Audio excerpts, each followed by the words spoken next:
Well, the good news was it was a boring game. The bad news is it was a long game. Indeed it was. Indeed it was. Unnecessarily longer than it needed to be, but a win is a win. You take everything you can get, and now the non-conference season is over, and it is on to Big Ten play, where the front half of the Big Ten schedule definitely looks tougher than it did pre-season, and that's something we can certainly talk about here today, here on Big Red Overreaction. We've got some overmodulating going on there, Joey. It sounds a little loud. Okay. We'll get that all fixed up. Jimmy Allen is from his podcast studio. I'm in Lincoln, and we are here for Big Red Overreaction, presented by Equitable Bank. We take banking personally, also by Dingman's Collision Center and Mechanical Repair, and by No Name Nutrition. Live a better, healthier, and more natural life. We're also going to keep you up to date on what's happening. We've got 2 games going right down to the wire. UCF just survived what to me looked like a fumble that could have ended the game. They're down 6 with 52 seconds to go and driving.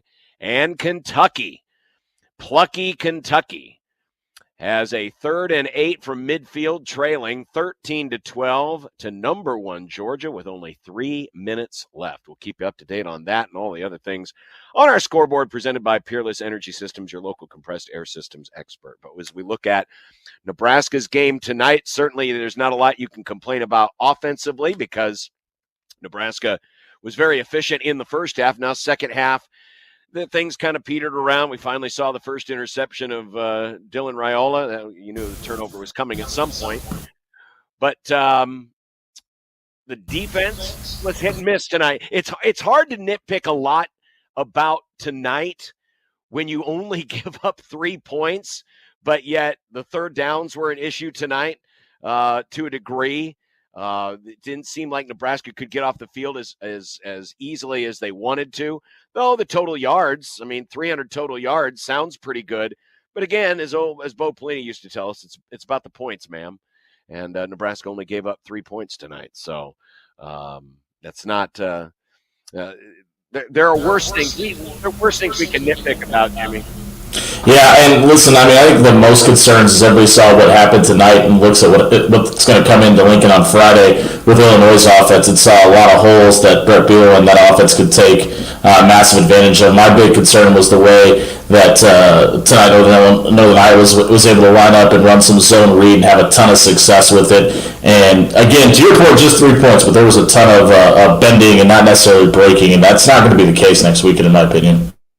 Jimmy, it sounds like there's a setting that's off. Your mic is super hot, so we'll see if we can get that all straightened away for you before we continue on here. We are going to hear from head coach Matt Rhule coming up in just a little bit as we move on with this show. And, of course, you can join us as well on the Jay Stinnett Contracting Hotline, 402-951-1620, 402-951-1620. You can also hit us up on Twitter. My Twitter is at JohnBishop71. Jimmy is at JimmyAllen1620.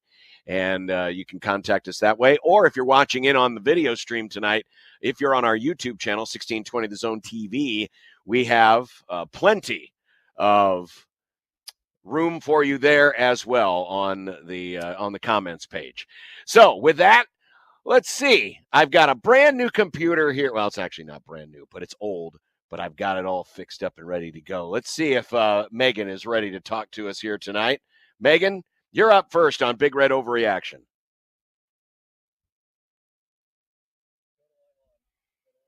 Oh, it's the line 1. Oh, I see. She dropped off that one. She's on this one. All right, there we go. Hi, Megan. Welcome to Big Red Overreaction. Hi, it's good to be here. Yeah, what's on your mind? Well, I just wanted to share, this is my first ever Husker game. I've never been to any football game before, and I grew up in Nebraska, and none of my family went to Lincoln or anything, and so this is my of the Huskers. And I'll say I understand what the hype is about, but the things that I wanted to say were just that there was a lot of laundry on the field, and they didn't let the boys play. And these are all the phrases say the Huskers looked good tonight, and consider me converted. Megan, it's good to have you. It's good to have you on for the ride. There were 13 penalties tonight. It wasn't quite as flaggy as it was last week, but there was still quite a few tonight. It seems like in every game, and it's just an early. I hope it's just an early season thing. It seemed like every game I watched today, there was way too many flags tonight. John, Do we have Jimmy's mic fixed? Yeah, there you go. Is that better? Yeah, sounds much better. Okay, yeah, I'm not sure what happened. I just left the studio and came back in. Sorry about that, everybody. Tons of YouTube comments let me know that I needed to be turned off, so I'm glad that's better. Yeah, I mean, definitely not a clean performance by any stretch of the imagination tonight from Nebraska. It would just seem like whatever is happening at halftime seems to be an issue every single week. I mean, it just seems to be a sloppy second half every time Nebraska comes out, and they're just like, we talk about halftime adjustments being important. It seems like whatever they're adjusting, they need to stop. Well, you have to wonder. I mean, this is now 3 weeks in a row where Nebraska's had the game salted away. I mean, let's make no mistake about it. There was never a threat tonight that Northern Iowa was going to win. In fact, in many ways, I thought Northern Iowa almost had a Nebraska versus USC 2006 game plan where it was just about, let's just run clock. Let's just get out of here with our big paycheck and get out of here without any injuries. It didn't really feel like there was a whole lot of urgency from them. So Nebraska had it salted away. And in the second half, yes, there was the fourth down slip by Dillon. Otherwise, they would have scored a touchdown there. So sure, just like last week against Colorado, if you take away a couple of the penalties, it probably looks better. But at the same time, it just, you know it when you see it, you know it when you feel it. And you're going to have to put together a 4-quarter game for a majority of the games the rest of the season, if not all of the games the rest of this season. And we still haven't seen that totally from this team. Again, you can't complain with the results. Defense is, limiting points. Offense is scoring, especially in the first half. They almost continued their streak of scoring at the end of the first half in the 2-minute drill. But yeah, there are, again, more little things that Matt Rhule can look at on the film and go back and work on as they get ready for Illinois on a short week next week. Yeah, and obviously there was thoughts put into next week already tonight with the different amount of packages that we saw with Heinrich Harburg and Carter Nelson being out there in certain formations. You had basically an entire jumbo package come out on the goal line where Dylan Raiola kept that end around where Matt Rhule's going to have a conversation with his freshman quarterback. We've seen Dylan get kind of the reins of this offense handed to him and have the ability to make checks at the line. When you have third and goal from the 1.5 yard line, and you've got 2 tight ends in the game and 6 offensive linemen, your freshman quarterback's got to know, hey, that's 100% give 100% of the time, and let your big body running back do the work. Nebraska tonight, in terms of offense, it was a very, very, outside of the first interception that he threw, Dylan at one point completed 11 straight passes, 247 yards. Again, if you look, and they showed a graphic on the Big Ten Network tonight, and I'll have to go back and re-verify. I'm sure it's accurate, but his accuracy in the first halves of these games has been really, really good, like way north of 70, maybe 75%. In the first halves. Now, again, second halves, he hasn't been asked to throw it nearly as much, but his, 247 yards, a couple of nice touchdowns. Yeah, there was the interception, but that was one completely where he overthrew, and you give credit to the defensive back for literally ripping the ball out of the receiver's hands. Jalen Lloyd's going to want that one back when he looks back at that on film. I mean, it was a fantastic play by the defender, but B, Jalen Lloyd should come down with that every single time. And just obviously Dylan doesn't care, and it's one interception on his career, but for that to be the case for his first one, it's probably going to leave a little bit of a sour taste in his mouth. 402-951-1620 is the phone number to get involved tonight with Big Red Overreaction. You can hit us up also in the Twitter feed at John Bishop 71 or at Jimmy Allen 1620 if you want to comment on there as well. Also, the Equitable Bank inbox, John at 1620thezone.com. Let's head over to the phones. We're waiting on Matt Rhule right now, but up next is Connor. Hi, Connor. Thanks for waiting. You're on Big Red Overreaction with John Bishop and Jimmy Allen. Hey, guys. Thanks for having me. So I know there are a lot of positives to take out of this, but when you combine, it seemed like, rushing yard totals didn't seem too bad, but it looked like they were giving up a few yards a clip there. Plus, when you add in the high penalties, I mean, do you think there's anything to be concerned there, or is it just early season slop that's going to get cleaned up? Tonight, as you mentioned it, the penalties, 4 for 44 yards. So not terrible, but certainly there was a couple of missed time penalties in there.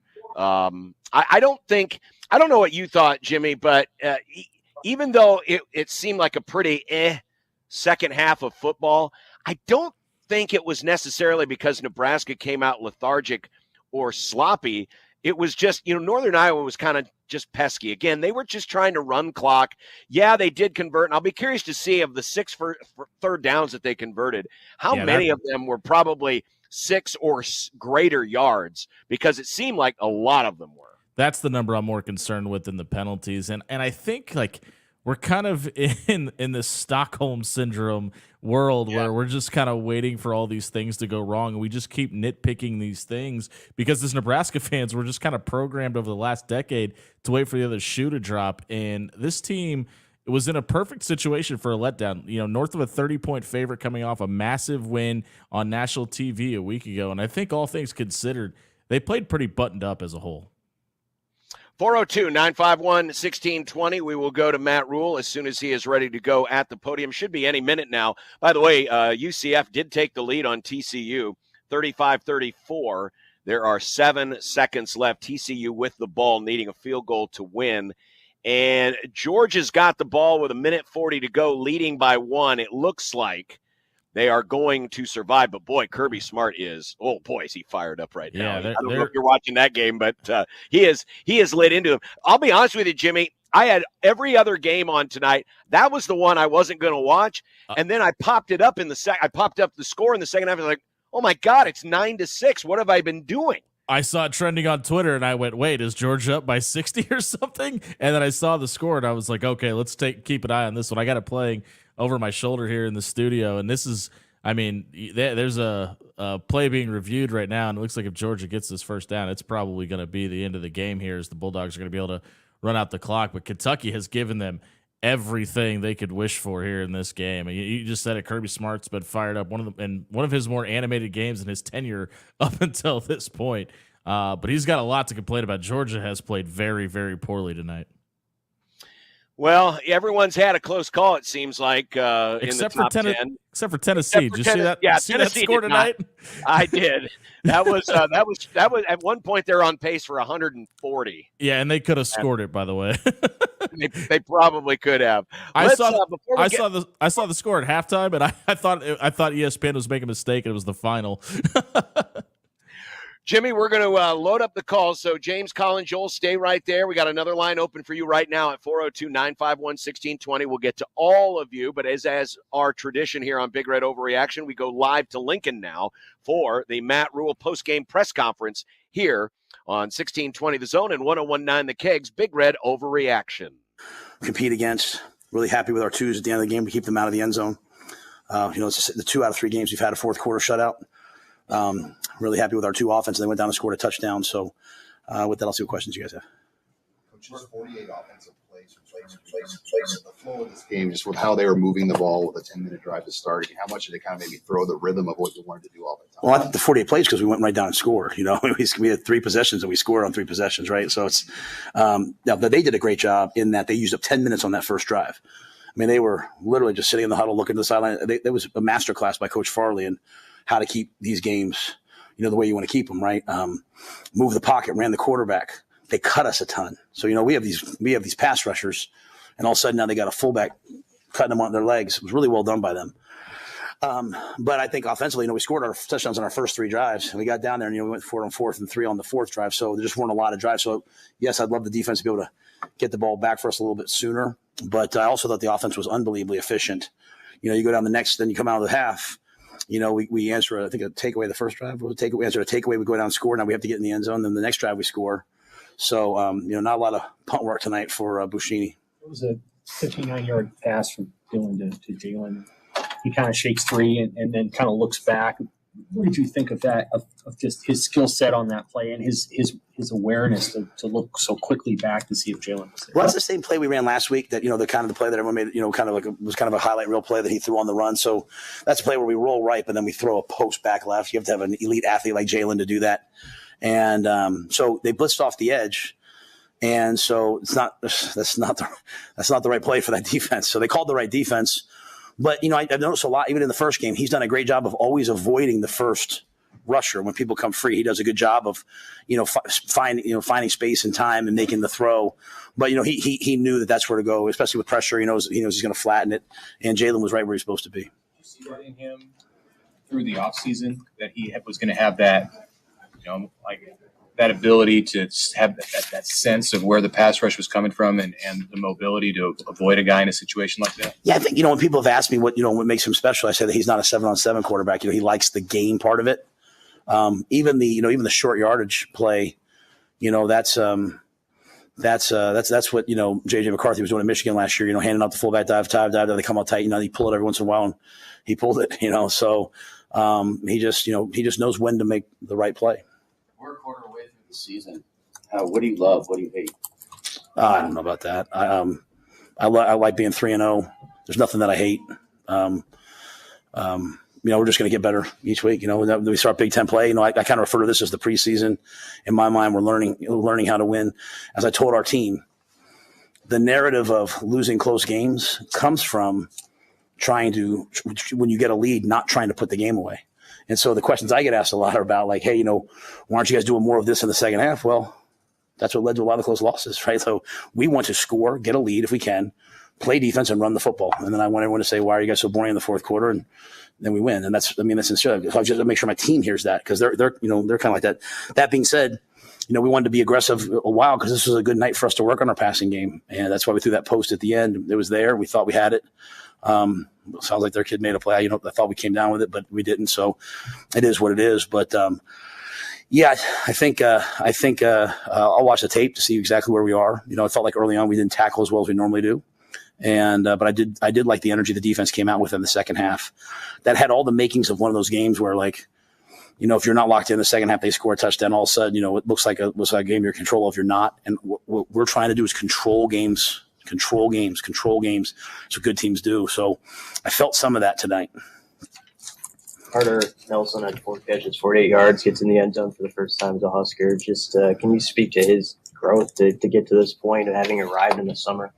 Yeah, I mean, Carter's, like I said, this is his third game playing with, 22 people on the field, so, I mean, he's growing and, he had a couple little packages for him. 2 of them got called early, which was great. One was the red zone call, which is like an option route, and he won on the option and scored, through the middle screen to him. So, I think the sky's the limit for the things that he can do.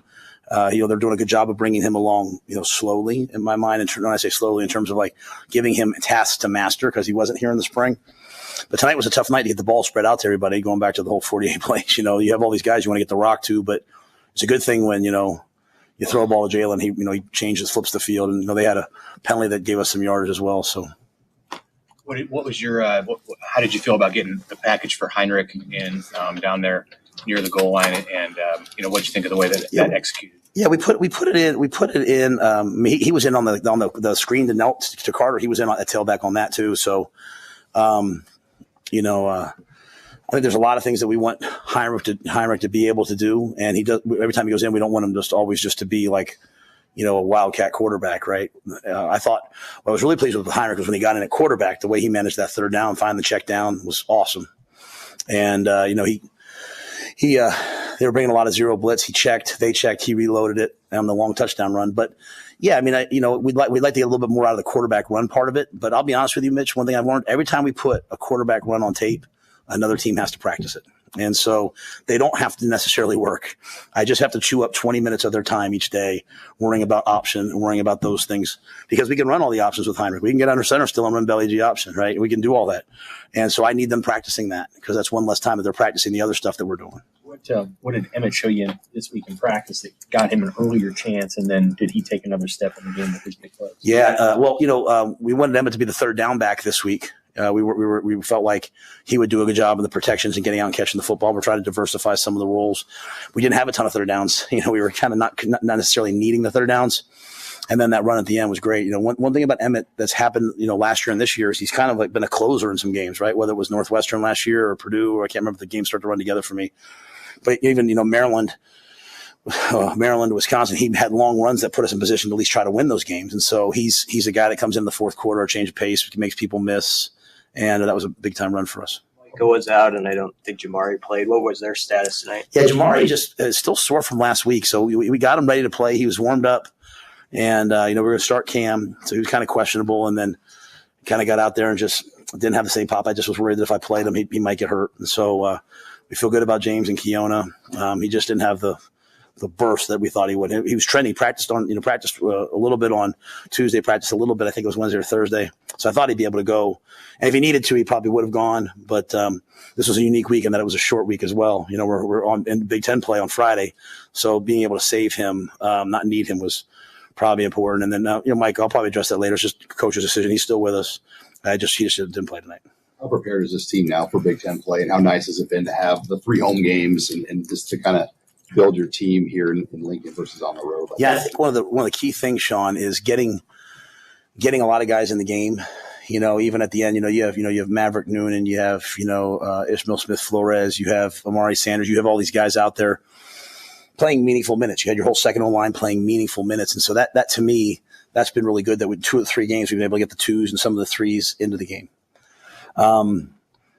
You never know when it comes to conference play, you never know where you are till you get there. Right. And so, some teams blow out some teams, play other teams closer. It's really, even when you look at stats, when I look at the Big Ten, I only look at Big Ten versus Big Ten stats. I don't look at even the non-con stats. The Big Ten puts out like their Big Ten only stats, because we have to see kind of where we are with each other. So I'm anxious for Friday night. I'm anxious, that they're a good team. I think they'll probably end up being ranked.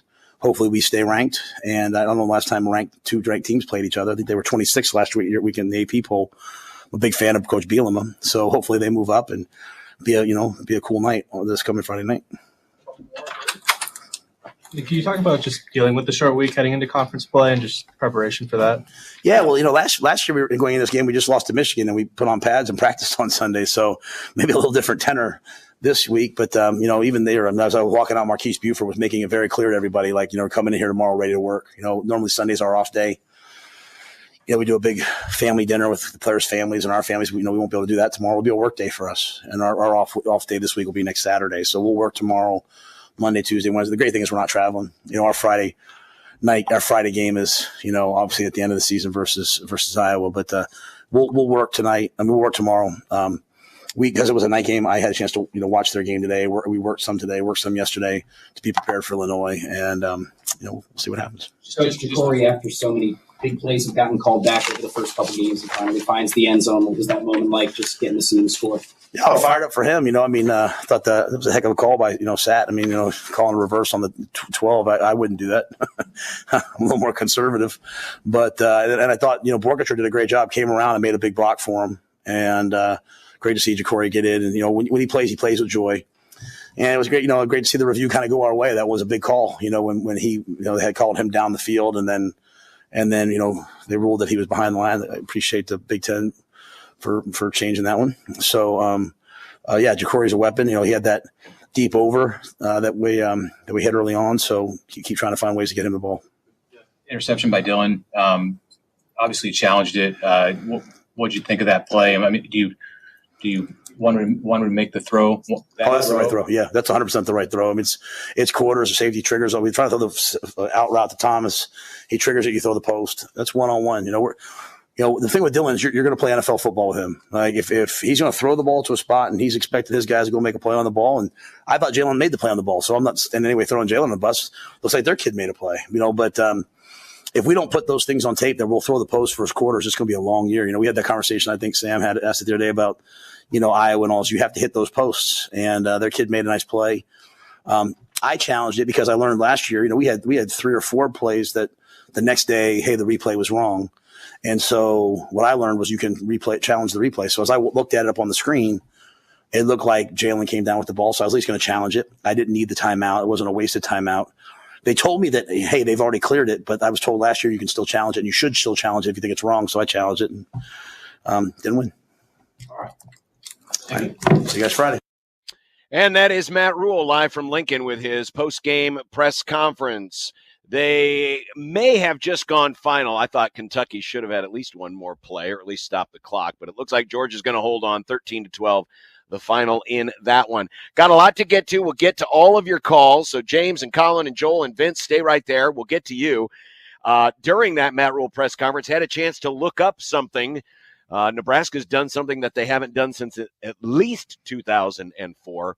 Also, when's the last time Nebraska had a ranked versus ranked game in Lincoln? We'll have the answer to that as well. Maybe that streak will break on Friday. I'm John Bishop. He's Jimmy Allen. We are going to take a quick break and be back and get to your calls and more of our thoughts on tonight's Nebraska win 34-3 over Northern Iowa. Brought to you by Equitable Bank. We take banking personally. By Dingman's Collision Center and Mechanical Repair. And by No Name Nutrition. Live a better, healthier, more natural life. We'll continue with more after this on 1620 The Zone and 1019 The Keg.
Welcome back. John Bishop, Jimmy Allen with you here on this Saturday night. Nebraska 34 and Northern Iowa 3.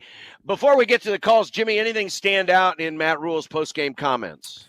Yeah, I mean, I kind of talked about it a little bit ago, but the fact that he's already talking about, hey, we put quarterback run on tape just to be able to make sure we're making some extra work for our upcoming opponents, and then immediately reference Brett Bielema. So that was really interesting to me. And it feels like our head coach is just always learning and picking up new things. And the fact that he talked about the reason he challenged the Jalen Lloyd catch because of what he was able to stack on top of last year. One of the biggest criticisms about Matt Rhule in year one was his ability to manage the game and manage the clock. And I think that right there is just indicative of what he's been able to learn in his short time in Lincoln. Also, if you missed it, Micah Mazuka, who did not play tonight, did not start, was held out for a coach's decision. No specificity as to exactly what that is, but I'm guessing it's some kind of a team rules violation or something that is non-injury related. But yeah, because he did say that he was still with the team, and that tells you right there yes. that there's been some discussion had. Yes, there has. Real quick, Georgia did go final against Kentucky, 13-12. So the Bulldogs survived. They hold on. What was that final play? Did you see? Like, they stuck 3 seconds back on the clock, and they ran a 5-yard curl at like their own 35-yard line. I think they were trying pitchy woo-woo, and the Georgia defender was on him so fast that there was no pitchy. There was zero pitchy, zero woo. None of that at all. That's your scoreboard update brought to you by Peerless Energy Systems, your local compressed air systems experts. Let's go to the phones, 402-951-1620, and start with James. Hi, James. Thanks. You're up with John and Jimmy on Big Red Overreaction. Hey, guys. First, I just want to say thank you guys for this. It's very enjoyable to listen to, and it's so fun, and I just want to say thank you. Thanks for the call, James. But anyways, hello? Yep, you're good. Go ahead.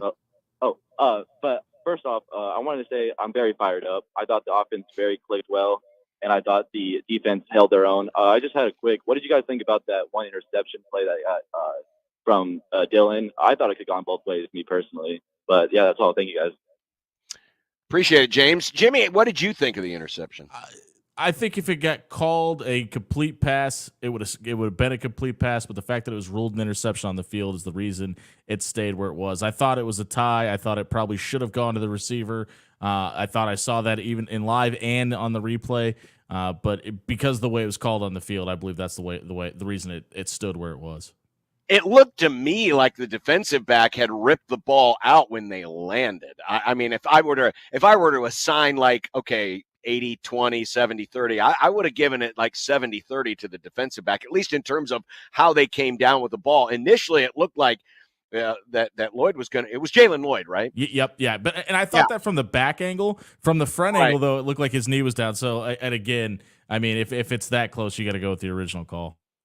Yeah, it was going to be hard to overturn, but listen, if that's the first time he's going to throw an interception in a meaningless spot in the game, I'm fine with that. And I'll say this about Dylan. I think the one thing that we've kind of lost track of because of the judgment of the play calling and just obviously the lackluster games that we've had at this point, he very rarely makes the wrong decision if he's made one yet. Matt Rhule talked about it in the press conference that, hey, in that spot, that's the throw he's supposed to make. You very rarely see him put a ball, even in a 50-50 spot, where it's the wrong decision, and he's just, through 3 games, played way above his age. 402-951-1620 on the Jay Stinnett Contracting Hotline. Let's go to Colin, who's been waiting. Hi, Colin. You're up next on Big Red Overreaction. Hey, guys. I just want to say our kicking issues seem to be solved. Like, at the start of the televised broadcast, they were talking about the long snapper and how much of a change that was. At the end of the broadcast, they stopped talking about him. That seems to be solved. So good job for them. One thing that stood out for me from the Rhule press conference was he said that there's nothing that I hate. And that's got to be true. There's nothing that I hate from this team. Nebraska won and covered. They did what they were supposed to do. They won. They covered. There's nothing that I hate from this team. There's things that there's to improve, obviously, but there's nothing that I hate. There's no turnovers like last year. So, awesome game. They did what they were supposed to do. Good game. Have a good night, guys. Appreciate it, Colin. I would say, at least, and we didn't. The only thing we saw it was on placement kicks because Buschini did not punt tonight, so we don't know about the long snapping on punts. Right. But it looked like to me like all the snaps on the PATs and field goals were okay. I wouldn't go so far as saying the kicking issues are cured. I mean, both field goals were under 35 yards, and I was a little surprised. What was it? They passed up I want to say it was like a 42-yarder earlier in the game, and I was kind of surprised that they did that. Because I would like to see, Tristan be really stressed here to try to, get over what it is. Listen, he made the 2 that he did, and it was great, but you're going to have to extend the range at some point. Yeah, I agree with you. If this is last week or on Friday, I'm perfectly fine with him going there because it's a crunch situation. But when you have games like this, it's to kind of sew up those shortcomings that you've had in the season. And I would have liked to see him get a shot there as well, because you're probably not going to get another opportunity like that later in this year. 402-951-1620. He's Jimmy Allen. I'm John Bishop. And this is Joel on the Jay Stinnett Contracting Hotline. Hello, Joel. Hey, guys. How are you doing? Very good. What's up, Joel? I've kind of convinced myself that the reason we look lackluster in the second half is because Matt Rhule is keeping a lot of stuff under his hat. What do you guys think? I agree, and he almost said as much in the post game, and saying, we put some stuff on film and formation wise, so that means that there's some stuff from a scheme and a play standpoint that they haven't unleashed yet either. I sure appreciate it, guys. Joel, thank you. By the way, Nebraska ran 48 plays tonight. That is the fewest number of plays since at least 2003 in a win. Last year, Nebraska only had 46 plays in the loss to Michigan.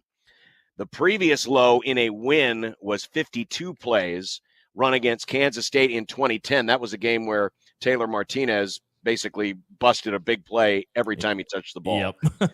So they didn't need a lot of plays. So this, at least since 2003, so we're going to have to go back further into the record books. It may be hard-pressed, given how those Nebraska teams have been built traditionally with a lot of runs and just grinding out the clock and all that.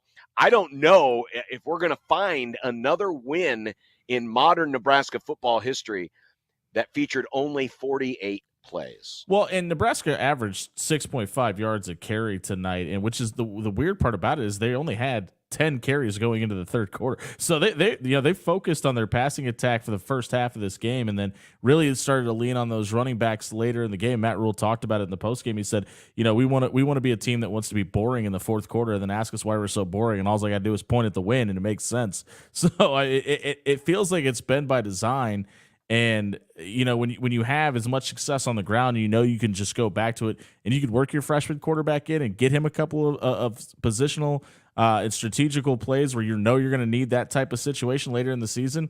I was here for it tonight. I really was. 402-951-1620. Let's head out to Napa. I'm guessing this is Napa Vince. Yes, indeed. Good evening, fellas. How are you? Good, Vinny. Yes, well, John, you know who I am. Jimmy, you should know I come with a warning label when I call. But anyhow, as I look at tonight, there were times in the second half where it left a little to be desired. But you know what? I'm not going to complain about being 3-0 because it's a lot easier to address mistakes and little things after a win than it is after a loss. And process this for a moment, guys. We're 3-0. We're already halfway to bowl eligibility, and we haven't even hit the midpoint of September. I hate to sound like I'm looking too far down the road, but I would love to have bowl eligibility locked up before November. That way that's not even a conversation. And offensively, Dylan was Dylan tonight. We've kind of come to expect that from him, but I really like the addition of Heinrich Hardenberg into the game plan, and not just in specialty packages, but he's playing meaningful snaps, and he's not just lining up for the quarterback run game. Like you look at the pass that he caught out of the backfield. That's a sign that they plan on playing him meaningful snaps. And defensively, I think this was a good transition point for us. Because Northern Iowa plays a different style. They grind it out like a lot of Big Ten teams will. And they really dominated the time of possession, but hey, when you boil it down, at the same time, we only gave up 3 points. And so I think this is kind of and also, as well as Northern Iowa seemed to run it at times, they only averaged 3.6 yards a carry. And I'll take that 7 days a week and twice on Sunday. But both of their starting backs are north of 220 too. So it's not like you had small Missouri Valley style running backs coming at you either. Mm-hmm. Yes, absolutely, Jimmy. And as far as the special teams is concerned, John, I agree with you. It's not entirely corrected, but I also think it's a step in the right direction to see Alvano, get a couple field goals under 40 yards, because when it comes to the kicking game, here's what I want. I want extra points to be bankable, and I want any field goal under 40 yards to be bankable. a field goal over 40 yards that gets missed, I'm not going to complain too much about that. I just want them to make the ones they're supposed to, because most kickers do. But you want to know something, fellas? We're 3-0. We're going into Big Ten. It starts for real right now. We get into Big Ten, it's going to ratchet up. But you want to know something? We ratchet up at the same time. And when that mighty Illinois Fighting Illini team comes in, you either feel pressure or you apply pressure. And it's time for us to apply pressure for 60 minutes. And we fight with bloody knuckles. We're Huskers. We kick ass. We take names. We pillage. Let's go. And with that, another mic drop from Napa Valley Vince. He promised and he delivered. He always does. He always does at the very end. He always delivers. Yeah, and he talked about a lot. There's a lot to unpack there, but I mean, I think a lot of the reason people are so like wait and see on trying to be nitpicky about this team is because of how rough of the start it was last year and all there was to unpack in that first season, especially from the offensive side of things. I'm willing to say you might be able to take a little bit of a breath here. This defense that's in Lincoln is special and one for the ages, and there's never really been an eraser in the last 6 years where you could say, well, if things get out of hand, that guy or that group can come in and save the day. And I think that front seven for Nebraska this year is that level of talent to where they can, if something does go awry, they can come in and take over the game and fix whatever went wrong. If Illinois is ranked on Monday, actually, I believe the poll comes out tomorrow. Yep.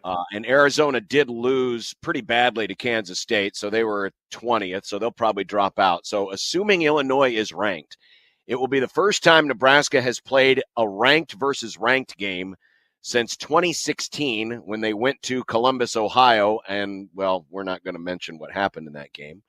It'll be the first time since the UCLA game in 2013. Wow. That a ranked versus ranked game will happen in Memorial Stadium. Believe that or not. That is an 11-year drought. That is if Illinois is ranked next week, and I think I'm pretty sure they will be. Yeah, for sure. This is Big Red Overreaction, presented by Equitable Bank. We take banking personally. By Dingman's Collision Center and Mechanical Repair. And by No Name Nutrition, live a better, healthier, and more natural life. He's Jimmy Allen. I'm John Bishop. Andy, Simone, Bill, Bob, stay right there. We're getting to you right after this. It's Big Red Overreaction on 1620 The Zone and 1019 The Keg.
Only a couple of late games tonight. BYU's up 20 on Wyoming late in the third, 27-7, and Cal leads San Diego State 7-3 early in the second quarter. This is Big Red Overreaction. 402-951-1620. John Bishop, Jimmy Allen with you.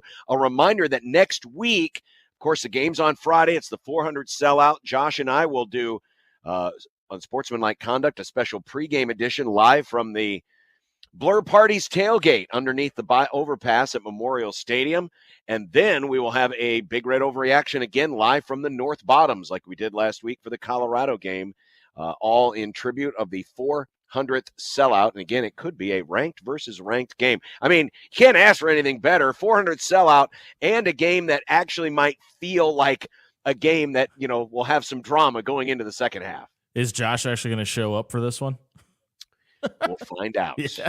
I guess I'm assuming right now. I'm probably assuming a little too much. Let's go back to the Jay Stinnett Contracting Hotline. Here is Andy, who's been waiting. Hi, Andy. Thanks for joining us on Big Red Overreaction. Go Big Red, baby. How about them Huskers? 34-3. Can't complain. I think we want to talk about that defense. How about them boys tonight? Yeah, they got after. And listen, not only that, we've heard the saying a million times, good teams don't win, they cover, and Nebraska covers handily tonight. Well, it was close. Coach Go ahead. White unleashed that boy, Prince Will, umami yelling. Yes, Princewell got back there tonight and had himself a night. And Papa's up next. And we got the Polar Bear and the Vanilla Gorilla Robinson. I don't know what team in the Big Ten can stop us. I can't wait for Week 7. You're already looking ahead to Week 7. Let's look ahead to Week 4. Good matchup next week.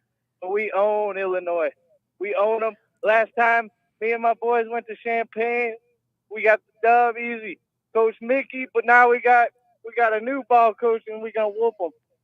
All right, Andy, I appreciate it.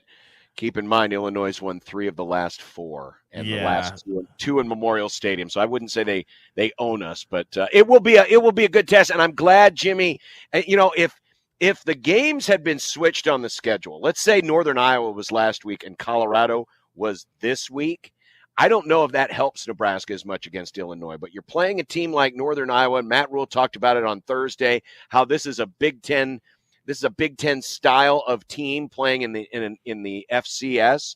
I think having a game like this right before you play a team who's going to be physical, like Illinois, who always has good line play. Anytime a Brett Bielema team is coming to town, they're going to have good line play. I think it's good that this game fell on the calendar when it did.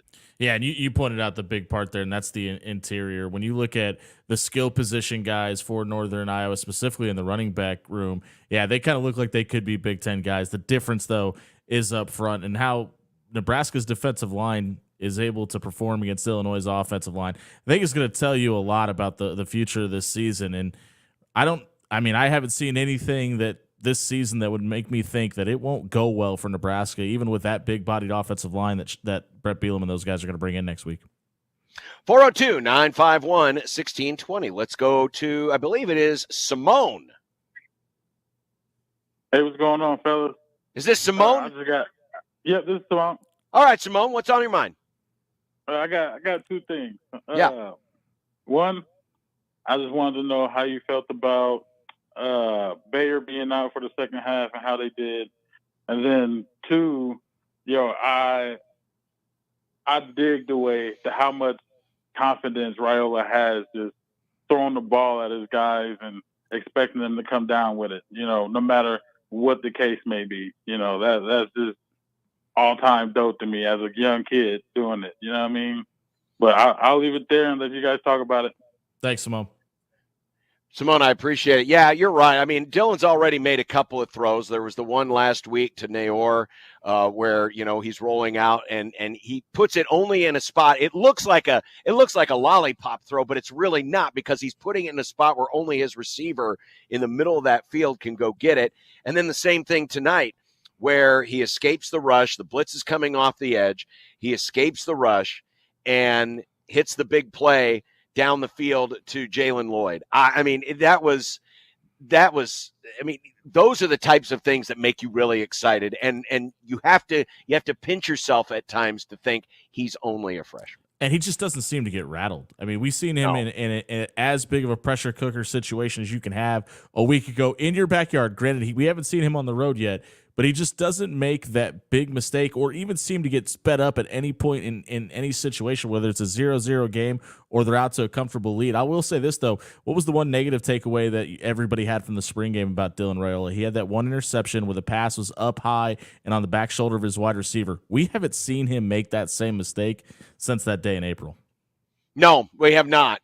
And he has shown an ability to layer the ball. In other words, you're trying to get it over the bracket coverage. You're trying to get it over the defender in front, but also drop it in before it carries too far and carries out to the safety on the backside. And he was able to do that again tonight. I mean, he just has such a great touch, and it looks so effortless. I mean, his deep balls, it doesn't look like he's putting anything into it. And it almost makes you wonder. It almost makes you wonder what it would be like if he just actually reared back and just heaved it. And it's not like Nebraska's receivers have done a fantastic job of getting separation yet this year either. I mean, he's put some throws into some pretty tight situations where, granted, the receivers have come down with it and made some pretty spectacular plays on the ball itself, but usually they're pretty blanket covered.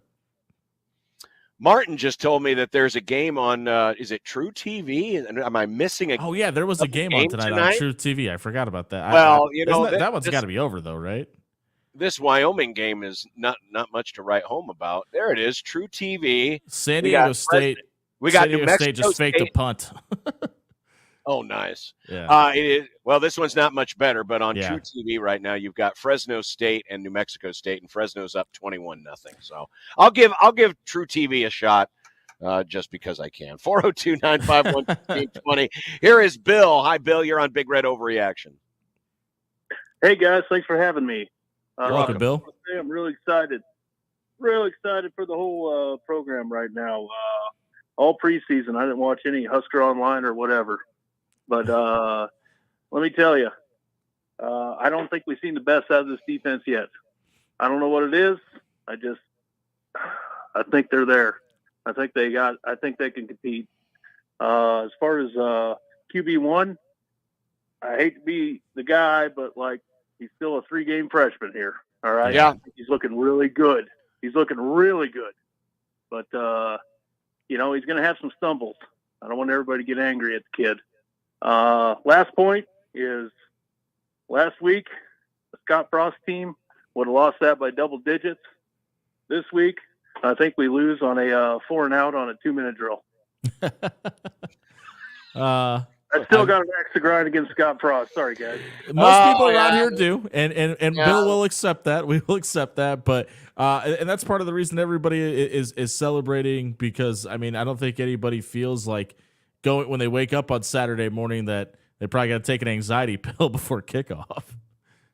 Right. Yeah. And there's going to be bigger challenges out there. As I said earlier this week, the toughest games are now all ahead of you on the schedule. You pretty much put all the so-called easy games behind you. I know Purdue got smoked today by Notre Dame. I think part of that was they ran into a very angry Notre Dame team. I don't think Purdue's very good though. Indiana, on the other hand, Indiana's really good, but I don't sleep on Purdue only because that's a sleepy atmosphere and that can be tough. I assume that's going to be an 11 o'clock, sleeper. But you're right about Indiana.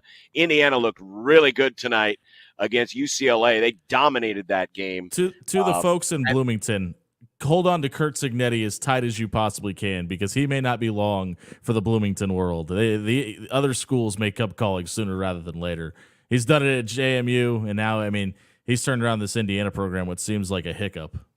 I wonder, though, if at his age that, folks won't jump on that right away. Maybe they will. I could be wrong. If Indiana really has a good season. Yeah, because he just turned 60. He just turned 63, right? Yeah, 62 or 63, yeah.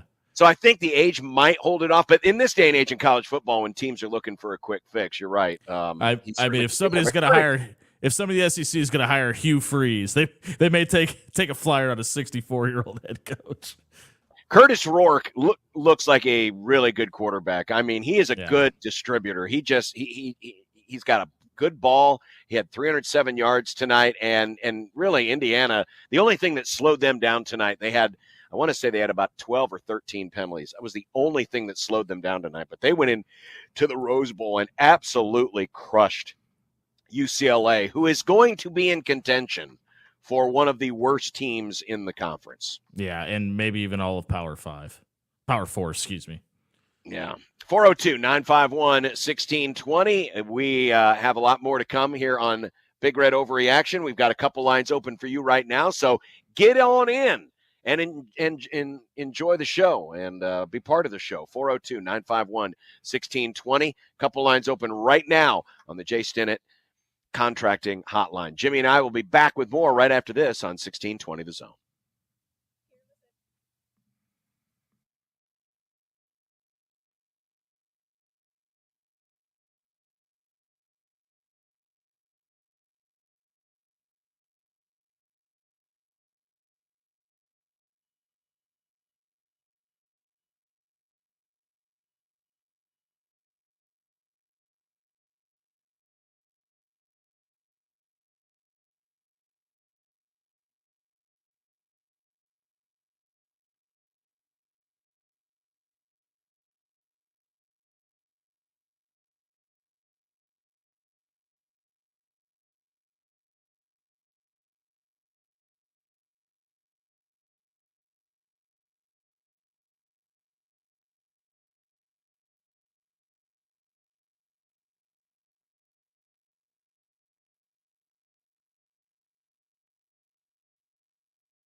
How about this for a little trivia from Keith Mann, Sports Information Director? Dylan Raiola tonight completed more than 70% of his passes. He was 17 of 23. That is 74%. He has been 70% or greater in 3 straight games. He is the first Husker quarterback to complete at least 70% of his passes in 3 straight games since Zach Taylor? Yes. You got to go back a lot further than that. Wow. Vince Ferragamo. Not quite that far. Jeff Quinn in 1980. And, of course, Nebraska wasn't throwing it that much back then. That's around the time that Osborne was transitioning the offense more into triple option from kind of his modified pro style that he was running for most of the 70s. But, yeah, first quarterback in 44 years to have 3 straight games of 70% or greater. Dylan tonight again went 17 for 23 for 247, 2 touchdowns, but unfortunately, 1 interception. 402-951-1620. Yeah, I mean, that's gonna, like, if he somehow finishes the season only with 1 interception and that's the only one that ends up on the other side, that's gonna sting for a while. If he only ends up with 1 interception, he's probably winning the Heisman Trophy, or, well, I'm not even going to say what the other option is. Let's go to the phones. Here's Bob. Hi, Bob. Thanks for waiting. You're on 1620 The Zone and 1019 The Keg. Thanks for taking the call, guys. I just have a few comments and a question. Trying to stay grounded. I know it's 3 games in. We've played, a few teams that have been maybe at a different level than we are. But as we head into Big Ten play, how are you guys feeling about the balance of the offense? I know we won 34-3. We have a freshman quarterback. He's doing great. But are we so spread out between our skill guys that we're kind of following the quantity versus the quality, I guess? Because, I mean, you can name, 4 receivers, 2 tight ends, 4 running backs. I mean, is that sustainable to keep all those guys engaged as we go through the season? Thanks, guys. Actually, I was going to look at it from a different perspective, Bob. I noticed this in the first half, and I believe that was it's the final number. 10 different targets tonight. And by the way, all 10 of those were hit in the first half too. 10 different receiving targets tonight.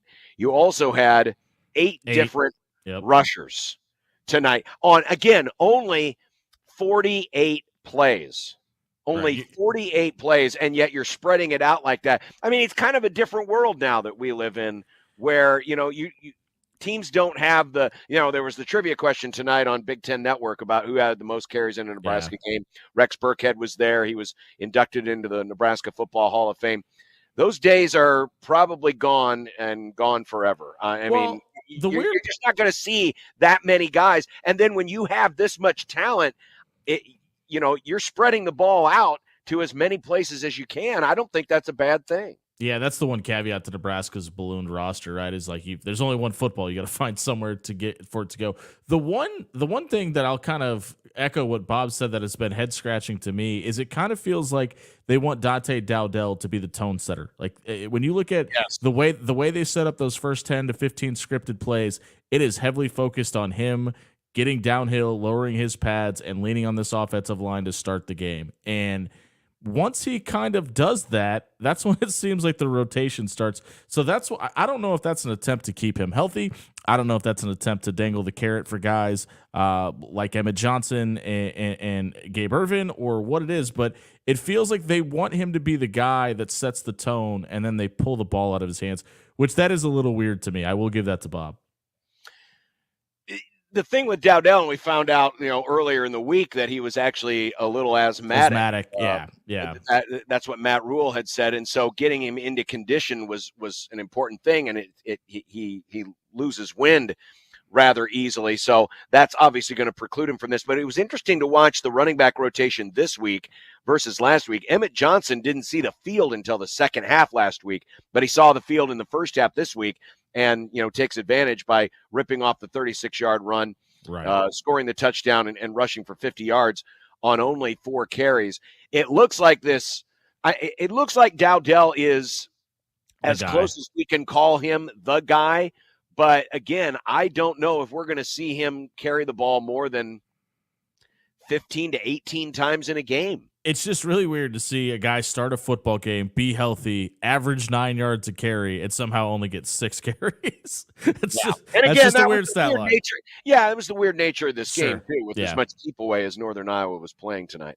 402-951-1620. It is now 28-0 Fresno State over New Mexico State. That game is on True TV. Yes, True TV. Maybe eventually people will know where True TV is so that when it comes time for the NCAA tournament, we're not lost anymore. But yes, they're running games now on True TV. There's this San Diego State Cal game is just everybody that can get a penalty they're at 15 penalties at halftime. It is just late night football, folks. Welcome to football season. There's your scoreboard update brought to you by Peerless Energy Systems, your local compressed air systems experts. Let's go back to the Jay Stinnett Contracting Hotline for Jimmy. Hi, Jimmy. Thanks for waiting. Jimmy, you're there. That's right. There can only be one Jimmy on this show. Back of the line Apparently with you. so. Apparently so. Here's Dennis. Hi, Dennis. Hey guys, thanks for having me off. I will keep it real short. I just wanted to say a big thank you, not only to you guys, but to all the other, radio guys out there and podcasts that have been covering Husker football. It's just such a joy to listen to, and you guys are a big part of it. And so I just wanted to say thank you. And I do want to end with this. Asshole. Okay. John, I will say this. I will take 100% credit for tonight's win, though. I am 4-0 on Big Red Overreaction. We have yet to lose a game. I've yet to have to sit in on a loss for Big Red Overreaction. Well, that's good. We may have to bookmark that for future reference. Yeah. Book me for the Ohio State game, you cowards. Exactly. 402-951-1620. We got a full bank. We have an empty bank of calls right now. People are apparently complacent. They don't want to talk about this anymore. They're bored with winning. This is something like that. This is the problem with booking a Northern Iowa game at night. Most people are probably in bed after the end of the first half. Exactly. So we got plenty of room for you right now. Jump in and join us. 402-951-1620, whatever is on your mind. When we come back, we'll also look at Illinois and Indiana, who both had big wins tonight. Of course, those teams are coming up on Nebraska's schedule and certainly look like tougher games than they projected to be at the beginning of the season. This is Big Red Overreaction, brought to you by Equitable Bank. We take banking personally. By Dingman's Collision Center and Mechanical Repair, and by No Name Nutrition. Live a better, healthier, more natural life. He's Jimmy Allen. I'm John Bishop. We will continue. 402-951-1620. Join us now on the Jay Stinnett Contracting Hotline here on Big Red Overreaction on 1620 The Zone and 1019 The K.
We'll get to your calls in just a second, but first, let's hear from Dylan Raiola after the game tonight. 34-3, Nebraska a winner. Here was a little bit of what Dylan had to say after tonight's victory.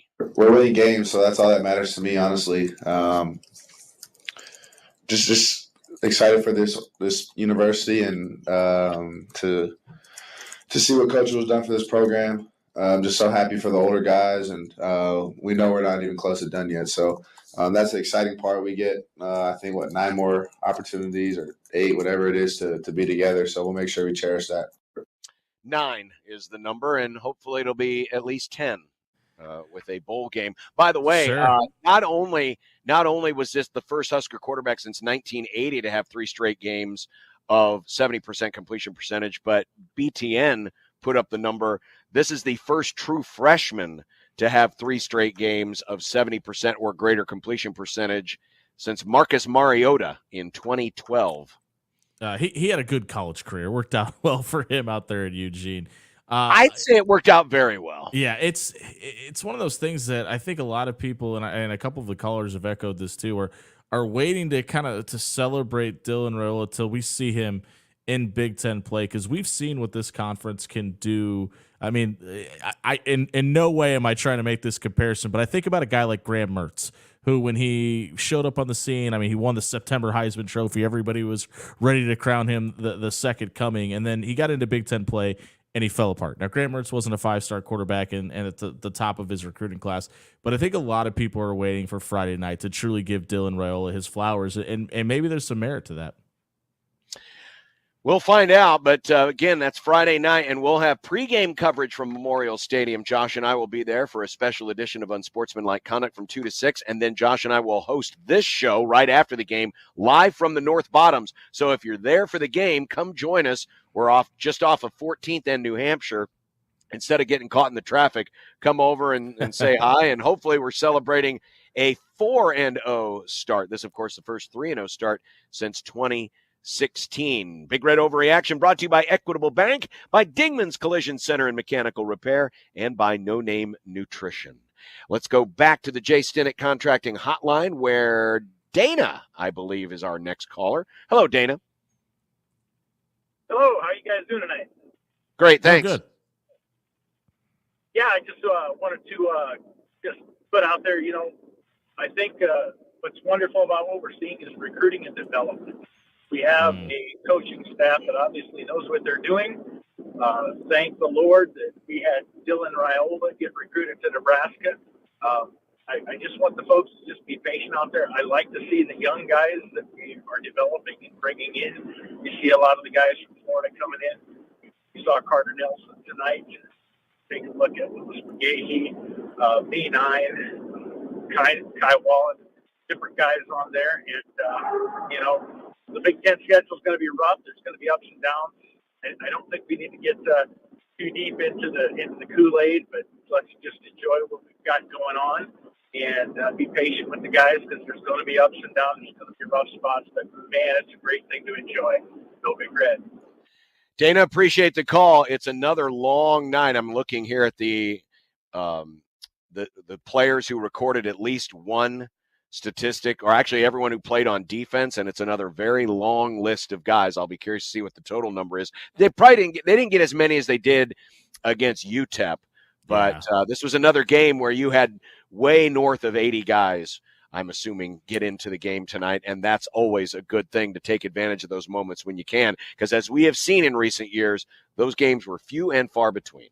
Yeah, very cool to see basically the entire second string on the offensive line get in for that last touchdown drive and kind of be able to continue the momentum and not see much of a drop-off, and Gabe Irvin and Emmett Johnson continue to kind of do their thing in backup rotation as well. Big Red Overreaction brought to you by Dingman's Collision Center and Mechanical Repair, and by No Name Nutrition. Back to the phones. Here is Monty. Monty, you're up next on Big Red Overreaction. Hey, guys, how you doing? Doing well, Monty. Doing fine. That's good. I got to make one comment. It's been a hell of a long time since we've been 3-0. I enjoy this.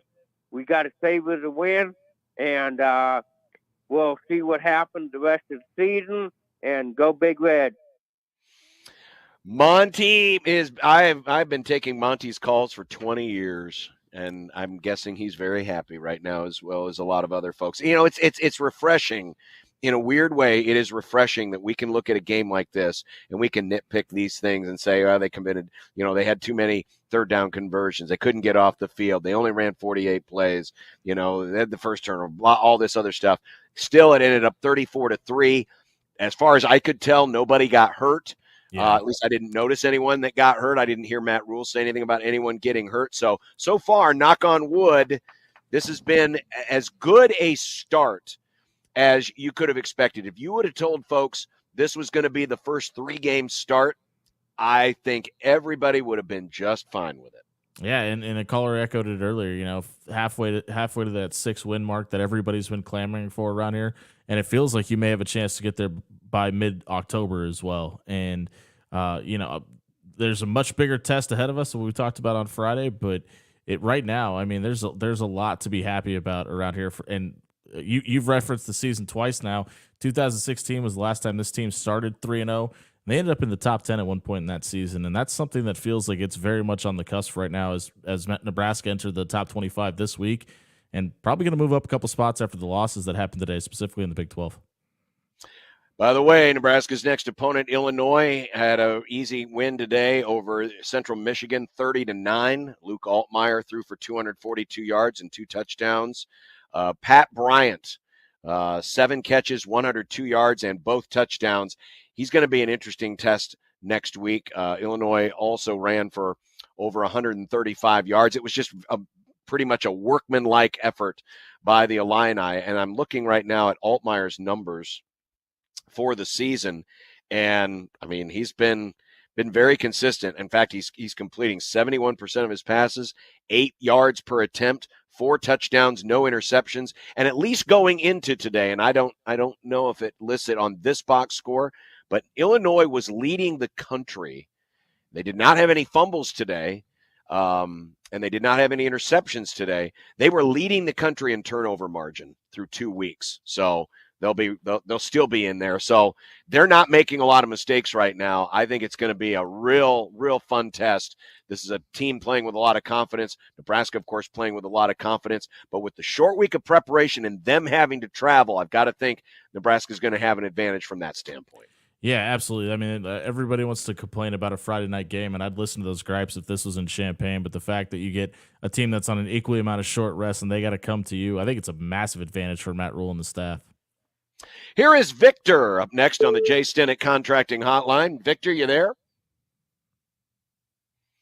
I heard a beep. Yeah, I think that was us dropping. Yeah, that was him going bye-bye. Here is Michael in Kansas. Hi, Michael. Hey there. I'm on my way down to Manhattan, Kansas, through Beatrice right now. I hope I don't lose you. Safe travels, sir. We got you loud and clear. Were you at the game tonight? I was. Came and filled in for my mom, who wore herself out last week, but got to feel the last few games. It's been amazing, and I wanted to tell you something that I felt during the game that was weird, and it's totally out of nowhere, is there's a lot of joy for Heinrich Harburg right now. The crowd around me when he came in, got his touches, really excited. And then to see him go in and execute, they told us that he's really improved. And he really did look really good. So I wonder what you guys think if you see he's been really improved. And then I also want to know what you think that they tried to get him a touchdown, but I really don't like that dive play where he's playing in the Wildcat. So let you guys talk about Heinrich for me. Well, Jimmy, you mentioned it earlier, and thanks for the call, Michael. Have a safe travel back to Kansas. They obviously are trying to put some stuff on film, get people thinking, in the future of what can be possible. I'm still a little leery about using your number 2 quarterback in this role, but it's obvious, and Matt Rhule said it from the beginning of the season. So at least if he's going to die, he's going to die with his boots on. And that is, we're going to play this season like it's our last. We're going to empty the tanks. We're going to do whatever it takes to win. And if that means that Heinrich Harburg gets in to, run a wildcat play or be in there as a running back or split out wide, catch a pass as he did tonight, we're going to go ahead and do that. It at least from the standpoint of what he has meant to the program and what he obviously means to a lot of the fans. I'm glad for him. I as a football strategist or someone who, would prefer knowing the history of Nebraska and injured quarterbacks, knowing that you are more likely than not going to need him in moments because you won't have Dylan. I mean, that's what history says. Very few quarterbacks in the last 20 years have made it through an entire season. So you just don't want to hurt him. But at the same time, they obviously see a weapon in him, and there's probably another gadget play out there that's got his name on it that they're going to unveil in a critical situation. Now that we've had 3 games unveiled, do you still feel that way about the quarterback position, that you're going to need a backup? I mean, obviously weird things can happen, but I mean, the fact that, Nebraska has leaned heavily on the run game for basically ever, essentially, and now you have a quarterback that can run, but it seems like it's intentional for him not to. Do you still feel like that need for that second quarterback is still a need and not necessarily a just in case? All it takes is one bad hit. Yeah, all it takes is one. I mean, we saw it today with Tyler Van Dyke, Wisconsin. Yeah, Tyler Van Dyke at Wisconsin. It's just sometimes it's a wrong step. It's just I'm literally just playing. I'm not hoping that happens. And you're knock right. on every piece of wood in your house right now, John Bishop. Yeah, exactly. But Dylan is good at escaping those things and extending plays, and he's not putting himself in bad situations. But all it takes is one fluky play. I'm merely playing the odds here. The odds have told us that you're going to need a second quarterback. And I'm not talking, it doesn't even necessarily have to be for several games, but it could be a half, it could be a quarter, it could be a series where, you're having something checked out.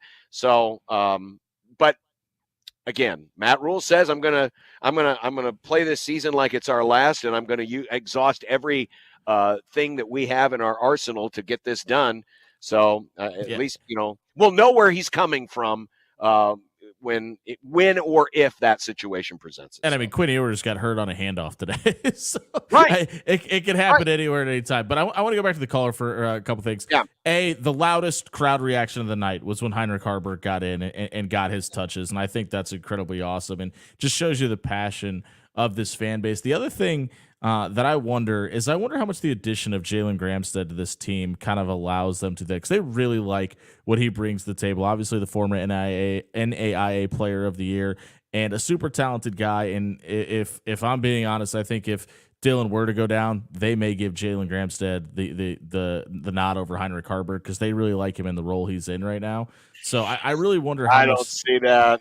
You don't think so, man? Heinrich's number 2, man. Heinrich's number 2. And it's going to matter how much they want to utilize him as that utility player, because, I mean, it's not like that's something that's unique to this season. When Jeff Sims got in last year and got the nod as the starter, the first snap that we saw Heinrich Haarberg again, he was lined up at tight end. So I think that really kind of matters, the conversations that are being had between Heinrich and this coaching staff as well. 402-951-1620. Hopefully the only time we need a second-string quarterback is for garbage time. The last 3 games. Here's Chad. Hi, Chad. Thanks for waiting. You're on 1620 The Zone and 101.9 The K. Gentlemen, good evening from the ATX. How are y'all doing? Good. Great. Fantastic.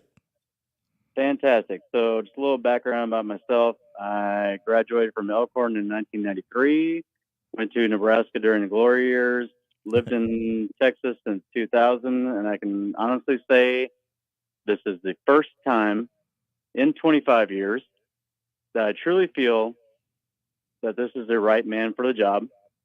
And it warms my heart to know that we have not yet played a complete game. And when I have my Longhorn friends texting me and talking to me about this is our guy, it makes me feel even better. And it truly validates my feelings. And I'm just extremely happy about what we have. We have not played a complete game.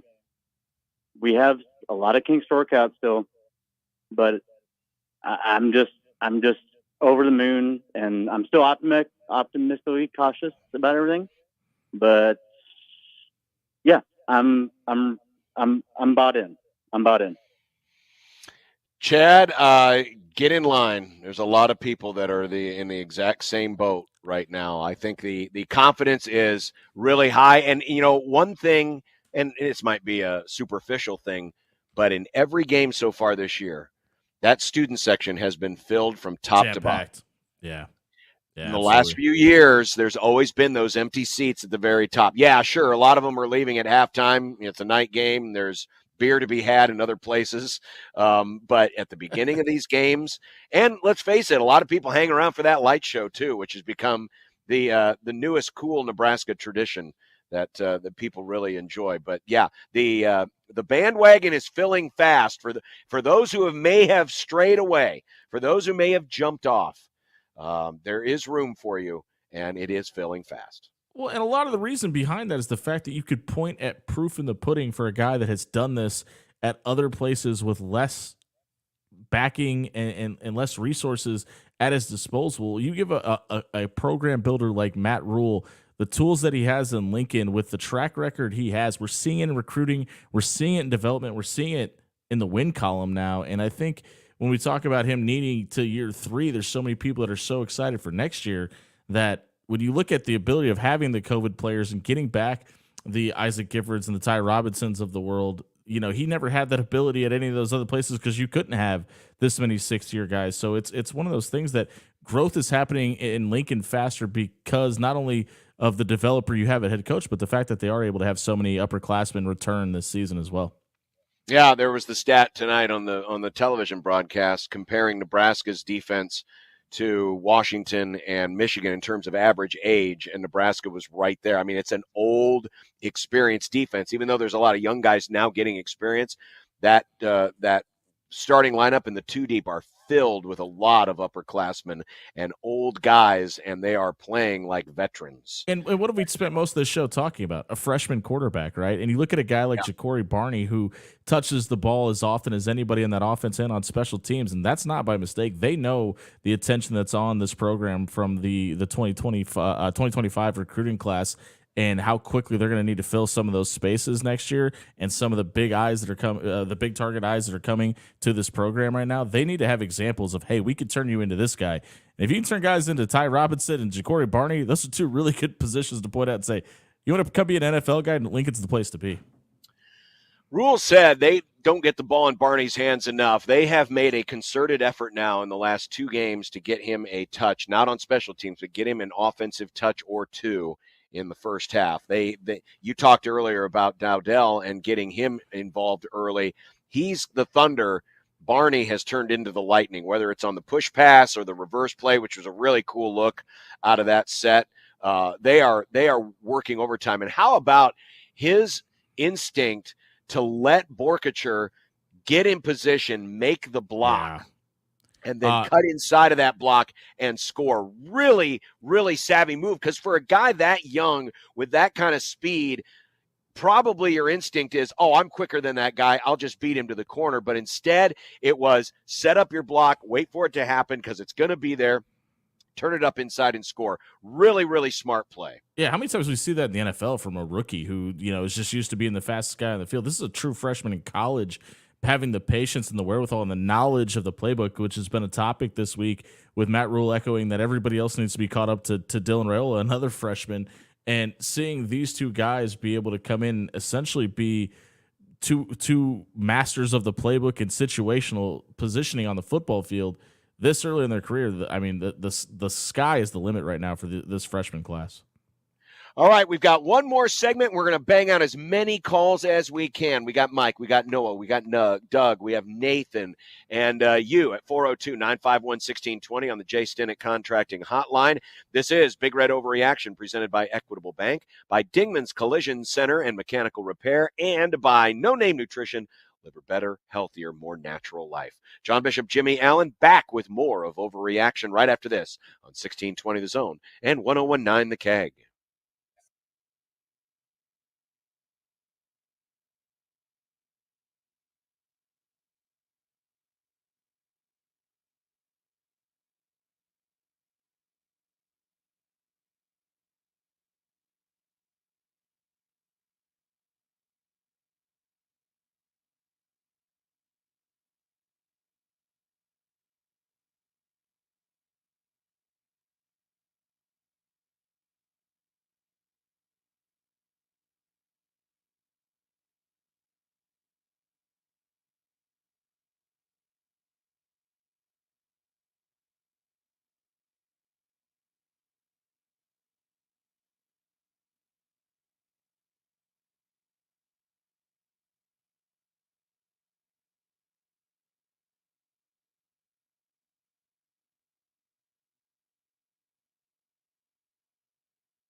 We have reached the final segment, so it's time to crack open a Blue Yummy and toast a 34-3 win tonight for the home team. By the way, you probably didn't notice this because you weren't watching, but Colorado actually answered the bell tonight. Sure did. 28-9 over Colorado State, who did more talking than apparently they did practicing because they got absolutely skunked. I mean, I'll tip my cap when it's necessary. I thought that team was this close from giving up, and they went out and dominated that game tonight. Now, it's still a very long season, and they've got a tough Big 12 schedule to come. But they have staved off the Wolves for the moment and blew out Colorado State tonight by 19 points. Yeah, it felt like if there was a chance for Colorado State to even have that game close in the fourth quarter, that Colorado team may just kind of roll over and die, and clearly not the case today. Big Red Overreaction is brought to you by Dingman's Collision Center Mechanical Repair and by No Name Nutrition. Live a better, healthier, more natural life. Here is Doug up next on the Jay Stinnett Contracting Hotline. Hi, Doug. Good evening. How you guys doing? We're good, Doug. Good. Well, we live out here in Colorado country, and unfortunately, and they were really hoping for CSU to win tonight and send CU back in the basement where they belong. But anyway, couple quick notes.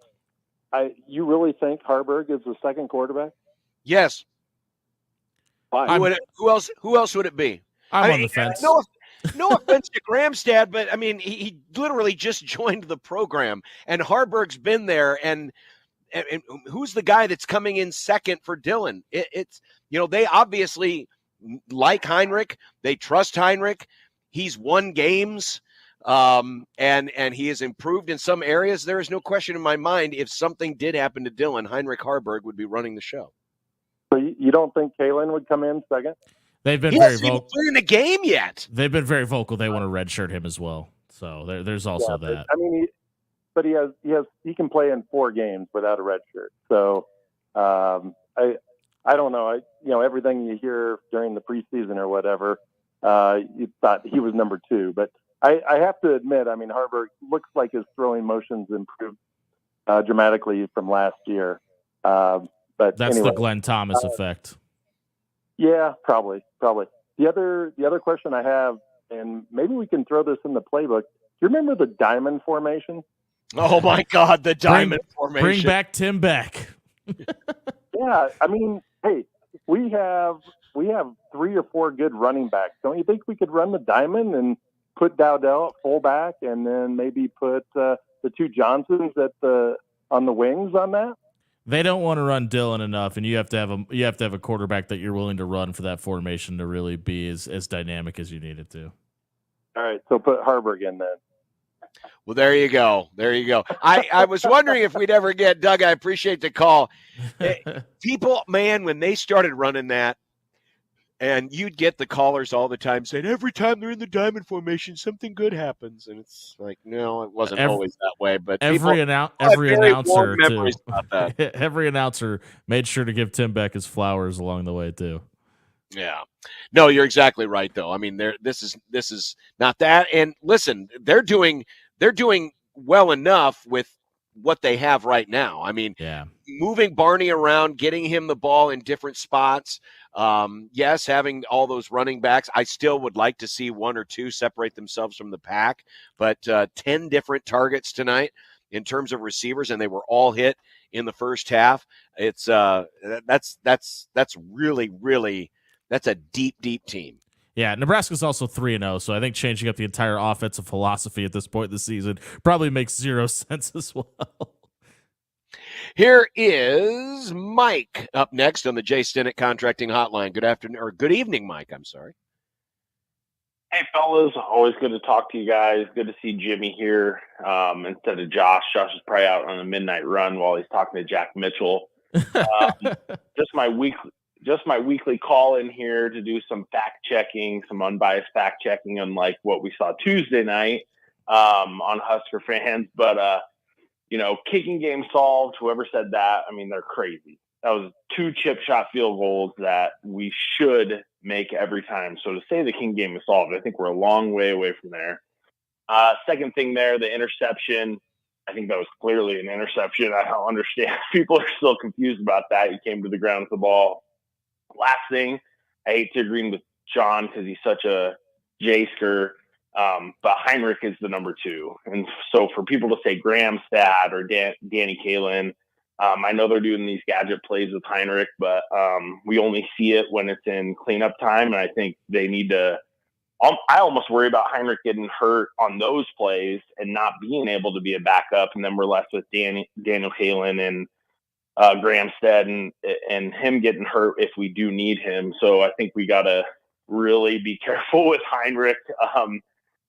And then last thing, diamond formation. Can we put that in the casket finally and just bury it in the ground? I mean, geez. All right, boys. Good to talk to you. We'll talk. Thanks, Mike. Appreciate it. Yeah, could put the diamond formation right next to the triple option in that same casket.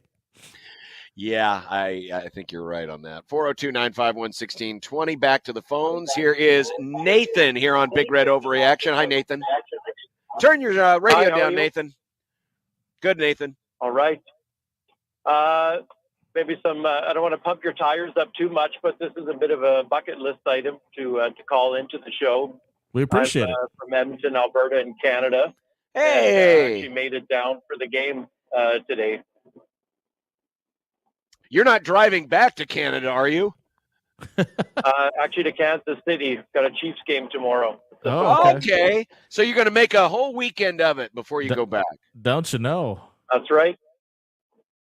Well, that is awesome. Well, welcome. Well, thank you. And last time I was here was for the game of the century, 2001, when Crouch caught that TD pass. And I will say I've not regretted not coming. There's just been obviously so many disappointments, but you can just feel the energy is different in the program. And we've got the right CEO. We've got the right quarterback in there. And it just feels like we're finally on the right track after so many false starts. You haven't been to a game since 2001? No. How many games were you before that? I've only been to 2. Okay. Kansas State. Before that, maybe 98, 97, I think. No, 99, I think it was. Okay. So when you come here, it's like a special occasion. I mean, this isn't something you do on the regular. Well, you've waited long enough, and I'm glad you came down here for a win. Are you making other plans to come to future games, or is it going to be another 23 years? Oh, I don't think it's going to be that long, but it's a bit of an expense. Can we ask why Nebraska? Well, how soon do you want to close out the show? Oh, okay. Never mind then. We'll take that call next time you're in town. I had a pastor whose wife was from Nebraska when I was in junior high, and this was right around 83, and said, "You like football, you should follow the Huskers. Tom Osborne's the coach. He's a good man." And that was the year I started following him. And I've always been a contrarian. I don't like USC, Notre Dame. Like Nebraska appeals to me, 3 yards in a cloud of dust back then.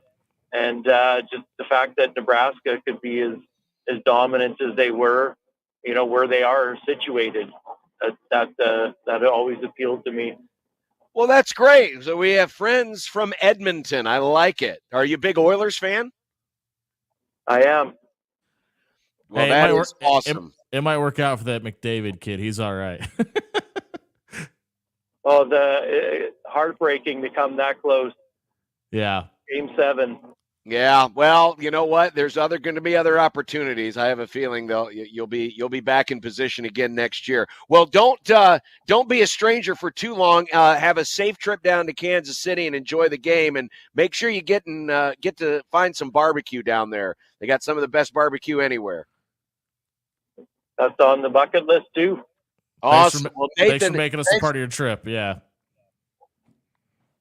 Well, thank you. Appreciate it. And after listening to Damon, just like dragging his butt out on those shows all those years, It's kind of fun. The tone has changed, and everyone is in a good mood. There were so many years it was just depressing. Many people tell me I'm better at this radio thing than Damon John. I don't know if you know that. Wow, that's crazy. Nathan, thanks a lot. Take care and have a safe trip back to Canada. Nathan from Edmonton here for the game. Wow. If you had the last time Edmonton this year- Oilers, if you had Edmonton Oilers overreaction on your bingo card, go ahead and check that off tonight. And by the way, you could tell he's from Canada because it's Croach. Yeah. Eric Croach. I love it. That's awesome. Here is Noah. Noah's up next on the Jay Stinnett Contracting Hotline. This is Big Red Overreaction brought to you by No Name Nutrition. Hello, Noah. Hey, guys. How you doing? Good, Noah. How are you? I just wanted to say I think something that people aren't talking enough about is that I think Rhule knows deep down that this is the best defense he'll ever have while Dylan is here. And so he's feeling the pressure to win as much as he can this year. Anyways, not going to hold you guys up. Love everything you do. Just wanted your thoughts on that. Noah, that's an interesting point you make because, when Matt Rhule, and we've already quoted this once before on the show, but when he talked about, wanting to treat this year like it was his last. Yeah. And just empty the tank on this season and do whatever it takes to win. Because, eventually the COVID eligibility is going to go away. This will probably be the most experienced defense he'll ever have. I mean, it's rare to have, teams that are this old. Michigan was a very rare team. Yeah. Be as old as they were, 22 and a half years old on that roster. It's going to be hard to do that. So when you have that moment and you've got this defense combined with this quarterback and the potential that is there, he's trying not to say, hey, it's win a title or bust. Right. But they're certainly going to treat it that way. And he has been very confident since the summer about the potential of this team, and it is starting to play out. Now, again, all the tougher games are remaining on the schedule. This week starting, I'll be very curious to see what the line is going to be for this game. I'll check my buddy K Ford here in just a moment. Yeah, I just looked a minute ago and it wasn't up yet, but it could have been posted. Yeah, but this will be tough. Purdue should be a win, but Rutgers, we know Rutgers is salty. I think I have been looking at the Indiana game for the last several weeks, and tonight was just more confirmation that the Hoosiers are going to be a tough out. And then, of course, we all know about the back half of the schedule, and we've been focused on that. I will say this. Wisconsin, now that Van Dyke is out, not that he was playing that well anyway, but Wisconsin's in a heap of trouble. Yeah, it feels like they're grasping at straws. Yeah, if they don't beat Wisconsin this year, they're never going to beat Wisconsin. What does your gut tell you about the opening line for Illinois? Of what it will be? Yeah. Let's see. I would guess in the range of. I was going to say 7.5. Yeah, I was thinking 6 to 8 points somewhere in there. Maybe 8.5 on the high side. And the fact that one score game. The fact that it's in Lincoln might make it 8.5. You might be right. I don't expect it to be north of 9 though. Especially the way Illinois is playing right now. The last update from K Ford, and he'll have his new numbers out tomorrow and Monday, but it was a 66% chance of defeating Illinois. So that essentially translates to a one-score game, probably like a high one-score game, like a 6-7 or an 8-point spread. So I would say, yeah, we're in that, 7.5 may end up being the number come tomorrow when we see some of those early lines. 402-951-1620, getting ready to wind things down. If you got a thought, get in right now on the Jay Stinnett Contracting Hotline, 402-951-1620, as we head back to the phones, and here's Jake. Jake, you're up next on Big Red Overreaction. Here, go get Jake, my food. Jake, Yeah. you there? I'm here. You're live on the radio, buddy. Am I here? Yep. I'm here. Are you here? Yeah, I'm here. Oh, yeah, Bishop. What's on your mind, man? Oh, I just wanted to ask you what you thought about the Defense. Run defense. About the run defense, there were times where they Yeah. couldn't get off the field.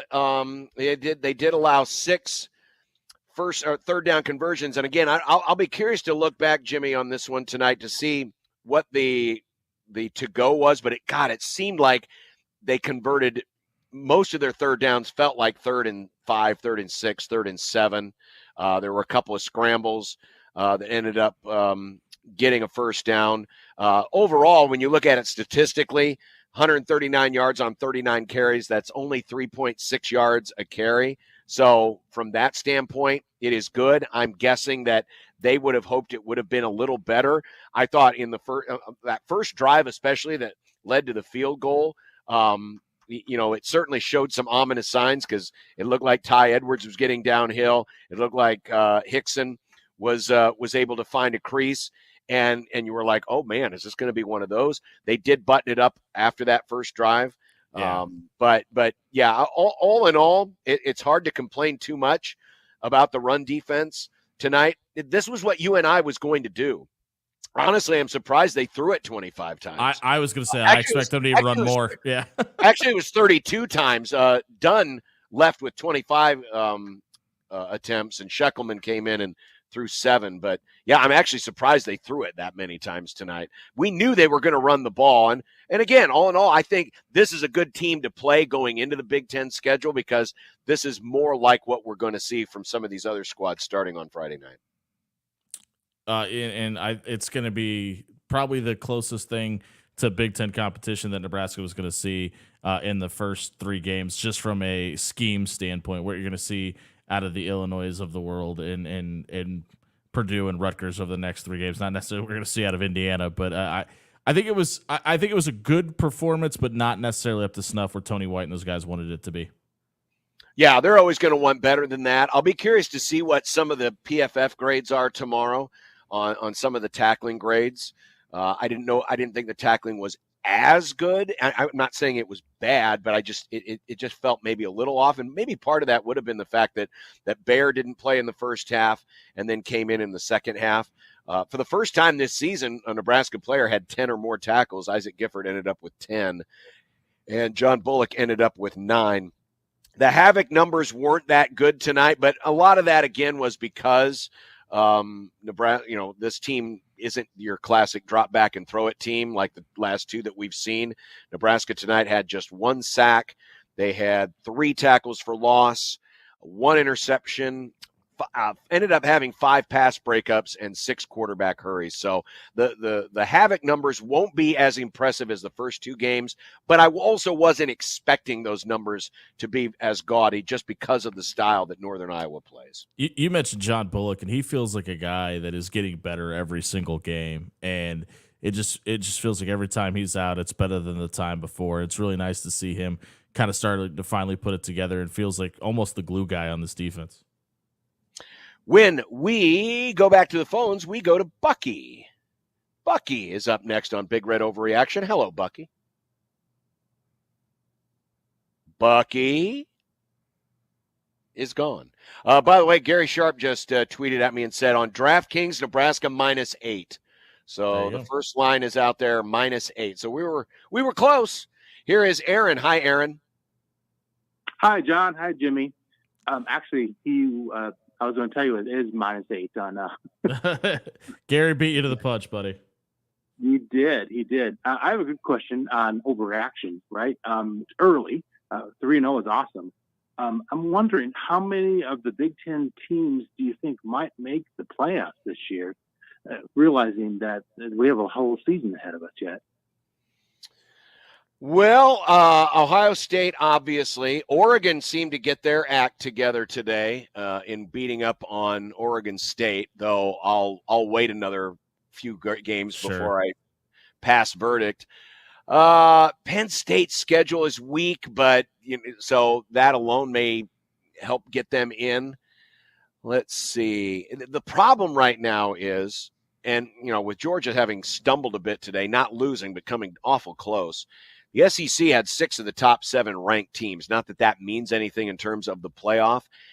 I think at the end of the day, I believe at least one 3-loss team gets in, and I wouldn't be surprised if 2 3-loss teams get in. And if they do, they're coming from the SEC. I think right now the ceiling for the Big Ten is probably 3 playoff teams. It would not surprise me if they only had 2. I think the SEC is going to have at least 4 playoff teams this year.